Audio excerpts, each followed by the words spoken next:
Today we are going to start chapter 77 from Guyton.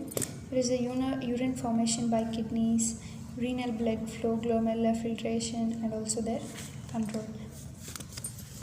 So we have made a note so it's easy to learn from this. So first let us see the structure and function of glomerulus.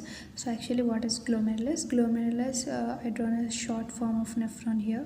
So efferent arteriole break down into many capillary networks and they join again to form the efferent arteriole. So efferent A is the one which is coming, which is an input to the kidney nephron, and efferent is the one which is going away from the glomerulus, and this tuft of capillaries here, this is called as glomerulus, and this capsule which is called Bowman's capsule. So this anastomosis of artery is known as glomerular capillary tuft. Why we are saying anastomosis between arteries? Because normally in a capillary, always one side should be arteriole and another side should be vein, but here both sides arteries, so it's very high pressure system. And after this we have the peritubular capillary network over here. So epithelial cells around the capillary of glomeruli are called visceral epithelial cells, and they are having foot-like process called podocytes. So I'll draw this. So for example, this is glomerular cells. So these are having foot-like process. This beside this Bowman's capsule, this is called as visceral cells, and parietal cells are the cells which are present over these sides. So now we are talking about the visceral cells, and they're having foot-like process podocytes. So remember, the visceral cells are having the podocytes, and these visceral cells are joined together with parietal cells, and they are again connected with the proximal convoluted tubule. So this continues as a proximal convoluted tubule. So this connection, visceral cells along with parietal cells join together and form a proximal convoluted tubule. They are connected with the proximal convoluted tubule.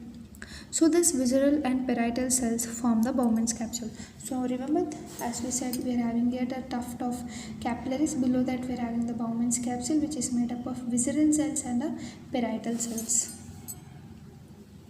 So in between the glomeruli, there are mesangial cells which produce a lot of connective tissue. This is called mesangium. So how to remember the mesangial cells? In the name itself you can see angial. Angial means the word which is near to the capillaries. Angia means vessels, blood vessels. So mesangial cells are the connective tissue which is present in between this glomerular tuft of capillaries. And they produce mainly a lot of connective tissue, that is called mesangium. The cells are called mesangial cells and their connective tissue is called mesangium. So basement membrane between the endothelial cells of glomerular capillary and epithelial cells of visceral layer. So just now we have said in our Bowman's capsule we have visceral layer and parietal layer. So actually there is a basement membrane. The basement membrane is actually between the endothelial cells of glomerular capillaries. I will draw it here to better show you. So for example, this is a glomerular capillary endothelial cells, and this is a basement membrane, and below you have the visceral cell podocytes, and here you have the parietal cells. So this is a Bowman's capsule. This is glomeruli endothelial cells. So basement membrane between endoglomerular capillary and epithelial cells of visceral layer, and this basement membrane is made up of connective tissue, of course. So the endothelial cells lining the glomerular layer have many perforations called fenestration capillaries. Their size is 70 to 100 nanometers. So actually there are like many holes in the endothelium so that it can easily allow the filtrate to move. And the basement membrane in a central area is electrodense area, and this is called lamina densa, and towards the endothelium it's called lamina rara interna, and towards the visceral layer it's lamina rara externa. So now I'll draw that basement membrane. For example, this is a basement membrane. This middle layer is dense, that is called lamina densa, and towards here you already remember there is endothelial cells of glomerulus. So this side it is called lamina rara interna, it is inside, and towards the visceral layer that is it's called lamina rara externa, because here the visceral layer of Bowman's capsule starts. So this is called as lamina rara externa, this is called lamina rara interna, and this middle part, this is called densa. So collagen type 4 is present in the basement membrane. This is called globulinet non-collagenous component or domain of peptide. So actually in some patients autoantibodies may be forming against the collagen type 4, and this is called mainly anti-GBM glomerulonephritis, or also called as anti-GBM antibodies are formed in this patient. So this is called as anti-GBM glomerulonephritis. So this may be present in lungs of alveolar basement membrane, which leads to hemoptysis. Means in lungs basement membrane, if the autoantibodies are formed, then the blood will leak out in lungs, that is called as hemoptysis. Whereas in kidneys there is hematuria, that is in urine the blood will form. So this both conditions, if both are seen, means at a time in the lungs and kidneys, if the autoantibodies are forming and attacking the basement membrane, then it may be called as Goodpasture syndrome. So Goodpasture syndrome is associated with both hematuria and also hemoptysis. Hematuria in urine, that is in kidney, and hemoptysis in lungs. So to remember the types of collagen, we have some mnemonics. Like in the bone, you can see the 1 means it is made up of type 1 collagen. In cartilage, you can see 2 means it is made up of type 2. And third collagen is present in most of the cells. And fourth cartilage, you can remember 4 under the floor means it's nothing but the basement membrane. So type 4 collagen is in the basement membrane. So now we are talking about basement membrane disease, Goodpasture syndrome. So all this basement membrane have type 4 collagen. So the most of the body parts here type 3 collagen. So mutations of alpha chain can't make the triple helix in basement membrane form hereditary nephritis. So actually we have triple helix like this to form a basement membrane structure. So the mutation of alpha chain, here we have alpha, beta, gamma chains. So if there is any mutation in alpha chain, it can't make the triple helix in the basement membrane. This is leading to forming the hereditary nephritis. And polyanionic proteoglycans are negatively charged in type 4 collagen. Sialoglycoproteins are negative cells are present in epithelium and endothelial cells. So whole filtration membrane is electronegative. So what all these proteins are saying, guys?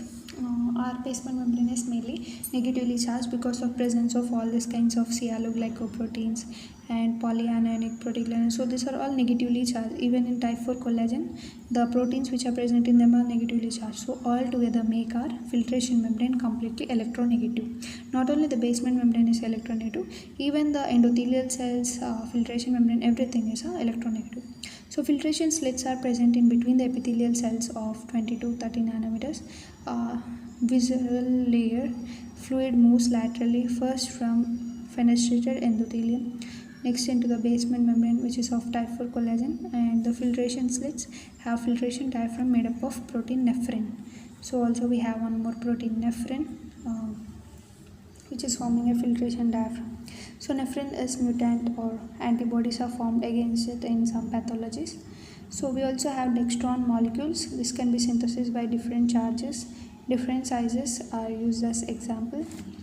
Cationic positive, actually dextran molecules, if the small size, then they can easily pass. Actually, the basement membrane, the filtration membrane of our glomerulus or our filtration site is designed in such a way that only small particles can enter, only small particles can get filtered out, and also even the positively charged can filter out, because our basement membrane is negative. So if the negative charged particle come, they both will repel, but if the positive will come, they'll attract, so that the positive charge can be easily filtered out and the small size particles are easily filtered out. And neutral charge are also of course easily filtered. Even though it's neutral charge, it should be small, then only it can be filtered out. So this is a rule for our basement membrane to filter the particles. So dextran molecules can be synthesized by different charges. So that is an example. So cationic positive dextran will be filter more and with small charge. The negative and large size can't filter. So we can say the glomerulus is size and charge barrier. So 7 to 8 micron is RBC, 1 to 2 micron is platelet, 12 to 14 micron is WBC. They are not filtered due to the size barrier because all are very big.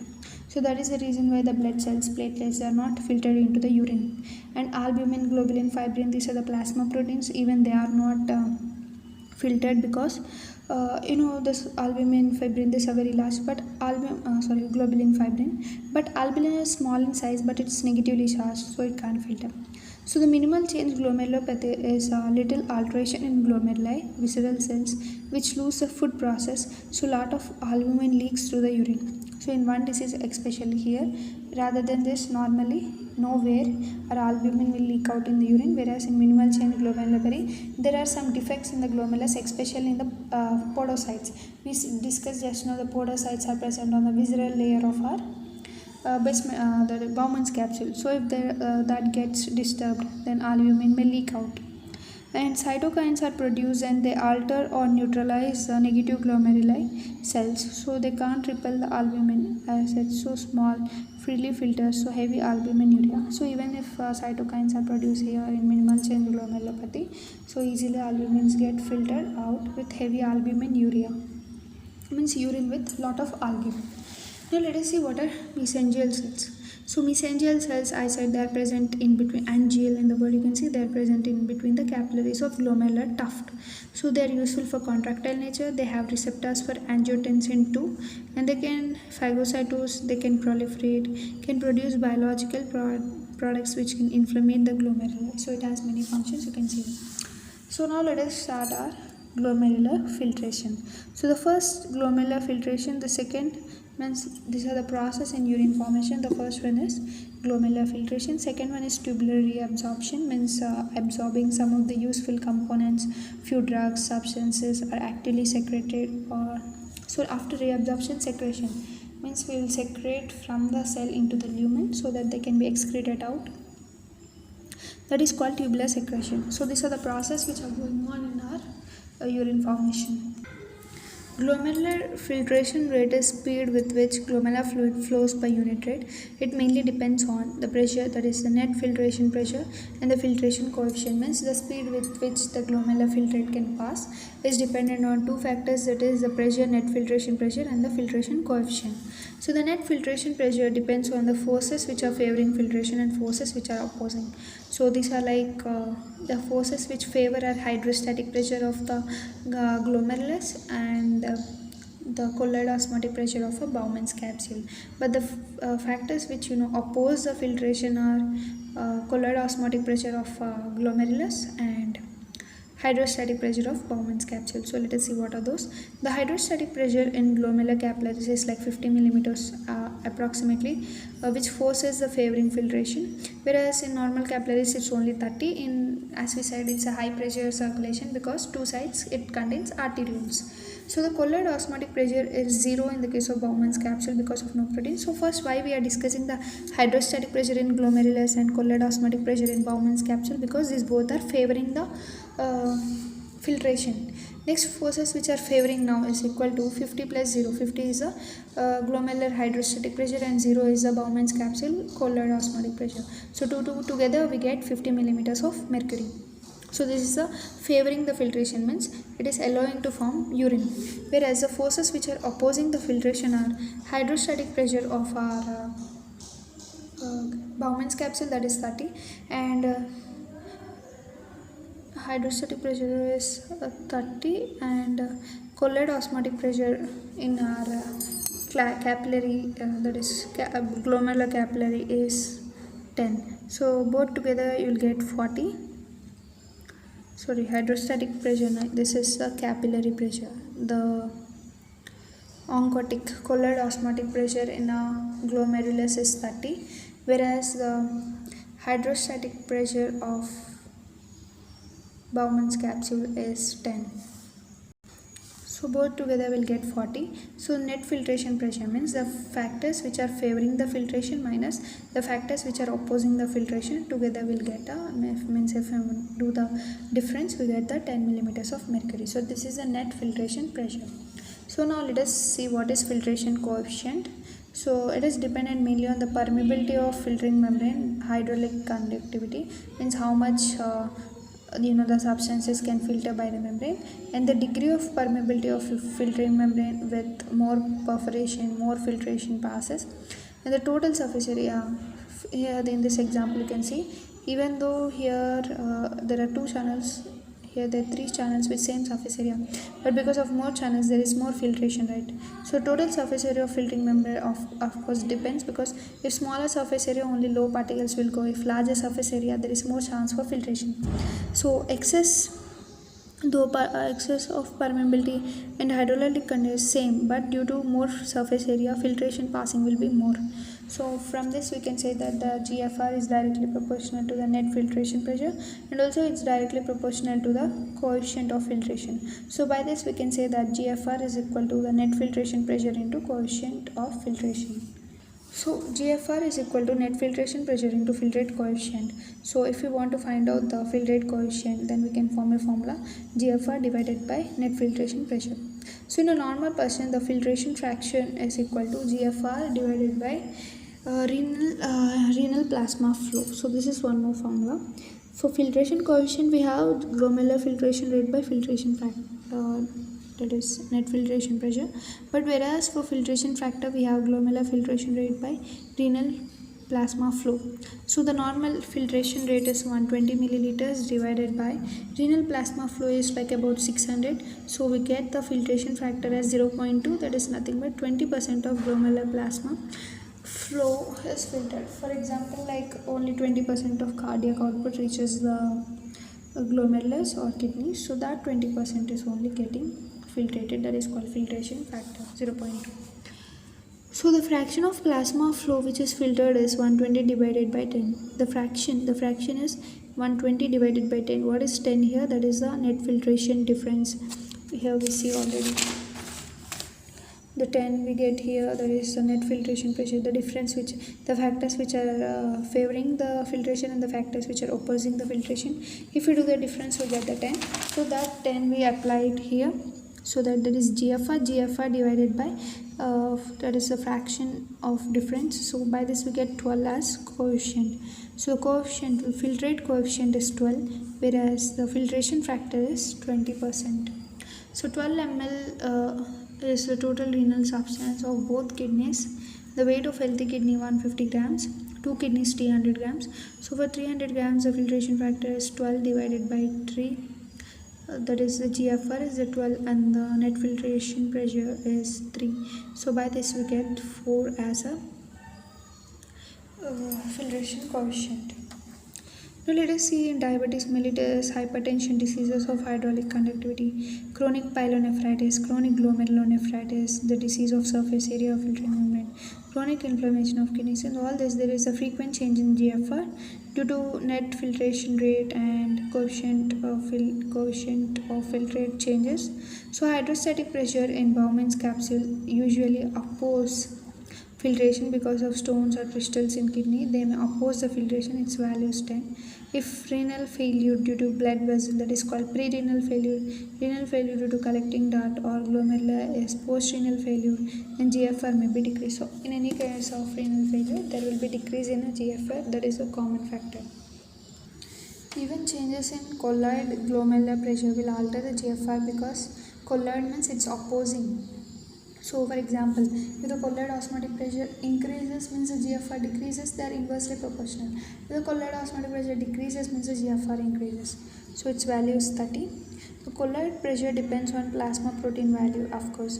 The protein losing enteropathy is caused due to loss of protein from GI. So for example, if lot of protein is lost, then the colloid osmotic pressure decreases. If it decreases, there is more GFR. And protein energy malnutrition, in some people they don't take protein, so in this case also the plasma protein decreases, means the colloid osmotic pressure of the glomeruli decreases, means this leads to increase in GFR, like Cashworker, marascus, cirrhosis, protein losing nephropathies. So all these are hyperproteinemic which reduce colloid osmotic pressure, which in turn increases the GFR.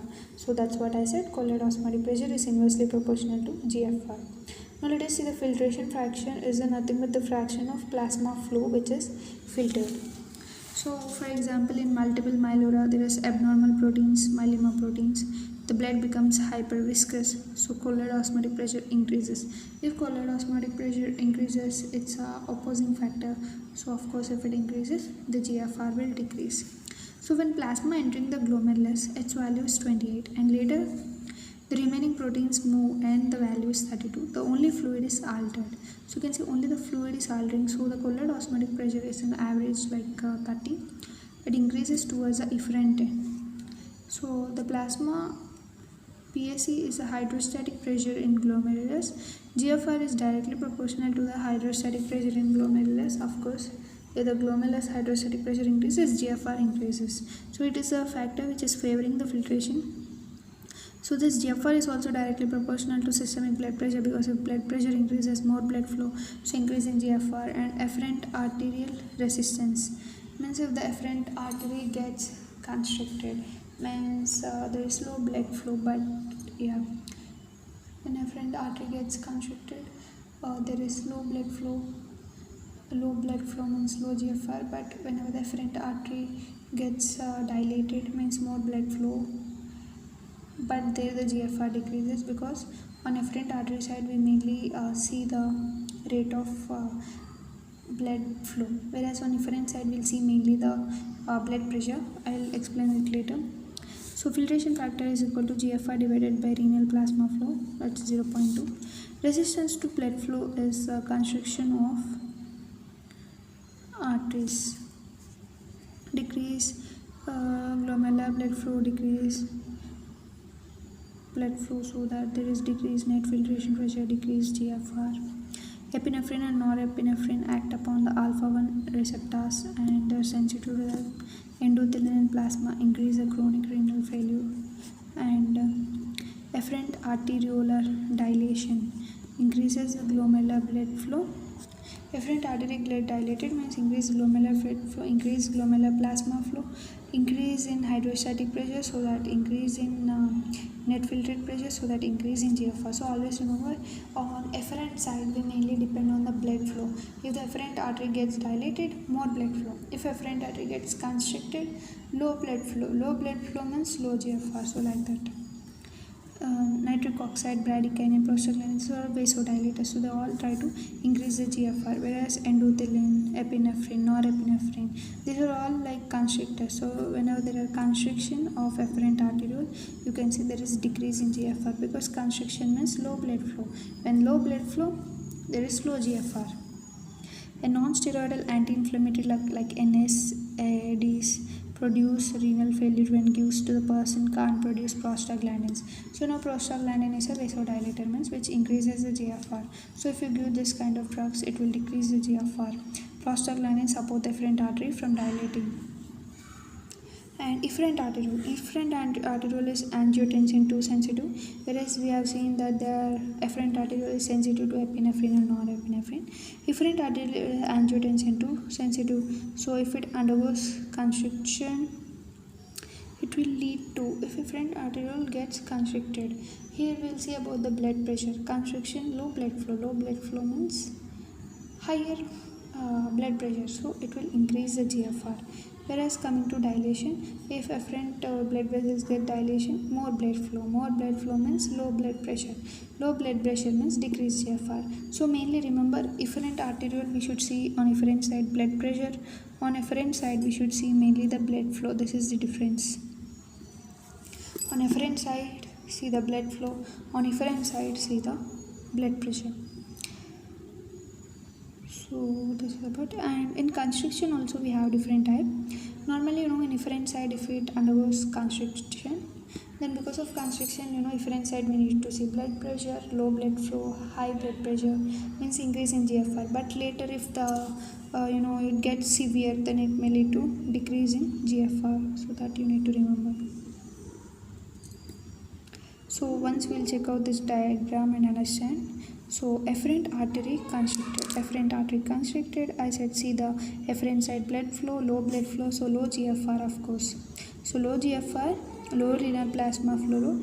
Filtration fraction, one more thing I need to say about filtration fraction. Actually filtration fraction formula is GFR divided by renal plasma flow. So GFR is directly proportional to filtration factor. If GFR increases, filtration factor increases. If GFR decreases, filtration factor decreases. And one more thing is, whenever these two are same, means the renal plasma flow and GFR, if both they are same, means there will be no change in the filtration factor. For example, if GFR increase and if renal plasma flow increase, if both increase, then there will be no change in filtration factor. But if GFR decrease and renal plasma flow increase, means there will be change in GFR. What is the change? Decrease in GFR. So remember, if both are same, there is no change in filtration factor. But if at least one change, especially if GFR changes, then it will change. So now we will see efferent arteriodilation. Of course, dilation, here we need to say efferent side blood flow, right? So more blood flow means more GFR. That's it. And again both are more, so no change. Next, coming to efferent arterial side, more moderate constriction. So efferent side, we need to see always blood pressure. Efferent side constriction means low blood flow, means higher BP, higher blood pressure means higher GFR. That's it. So higher GFR, one is increasing, one is decreasing. A GFR is increasing means even the filtration factor will increase. Next, coming to efferent arterial side, severe constriction. Severe constriction means here low BP, low blood flow, higher BP. Higher BP, but here it will be lower BP because it's severe, right? So lower GFR and lower EM. Here both, so no change again. Next, here renal plasma flow, you need to see when the blood vessel constricts a low blood flow, so that is blood flow. Renal plasma flow is about blood flow. Next, we need to see the total plasma proteins. If the plasma protein increases, what happens? There is higher concentration of colloid osmotic pressure. Means if colloid osmotic pressure increases, GFR should decrease here. So see, GFR decrease. If GFR decrease means even here the filtration factor should decrease. So here the total plasma proteins decrease. Total plasma proteins decrease means colloid osmotic pressure also decrease, means GFR will increase. If GFR will increase, even the filtration factor will increase. Next, coming to ureteric constriction. If ureter undergoes constrictor, then the GFR will decrease, of course, because there is the Bowman's capsule hydrostatic pressure increases, so GFR decreases. As GFR decreases, the filtration factor also decreases. So we will continue next part in part 2.